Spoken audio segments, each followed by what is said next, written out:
யோவான் நற்செய்தி 11ஆம் அதிகாரம். லாசர் உயிர் பெறுதல். இயேசு மீண்டும் உள்ளம் குமுறியவராய் கல்லறைக்கு அருகில் சென்றார்.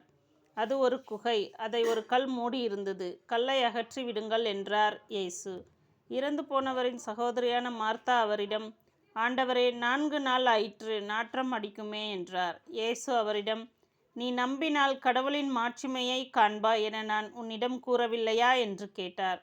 அப்போது அவர்கள் கல்லை அகற்றினார்கள். இயேசு அன்னார்ந்து பார்த்து, தந்தையே, நீர் என் வேண்டுதலுக்கு செவிசாய்த்ததற்காக உமக்கு நன்றி கூறுகிறேன்.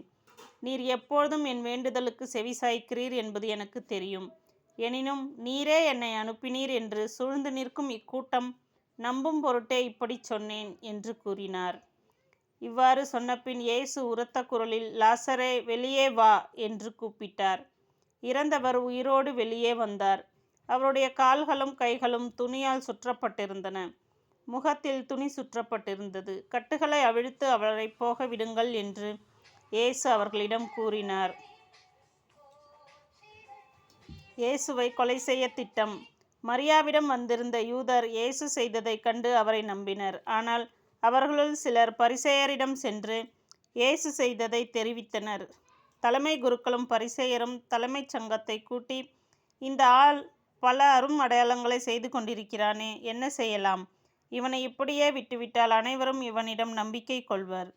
அப்போது ரோமையர் வந்து நம் தூய இடத்தையும் நம் இனத்தையும் அழித்து விடுவார்களே என்று பேசிக்கொண்டனர்.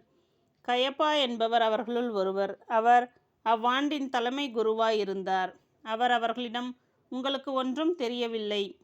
இனம் முழுவதும் அழிந்து போவதை விட ஒரு மனிதன் மட்டும் மக்களுக்காக இறப்பது நல்லது என்பதை நீங்கள் உணரவில்லை என்று சொன்னார். இதை அவர் தாமாக சொல்லவில்லை. அவர் அவ்வாண்டின் தலைமை குருவாய் இருந்ததால் இயேசு தம் இனத்திற்காகவும் தம் இனத்திற்காக மட்டுமன்றி சிதறி வாழ்ந்த கடவுளின் பிள்ளைகளை ஒன்றாய் சேர்க்கும் நோக்குடன் அவர்களுக்காகவும் இறக்கப் போகிறார் என்று இறைவாக்காக சொன்னார். ஆகவே அன்றிலிருந்தே அவர்கள் இயேசுவை கொன்றுவிட திட்டம் தீட்டினார்கள்.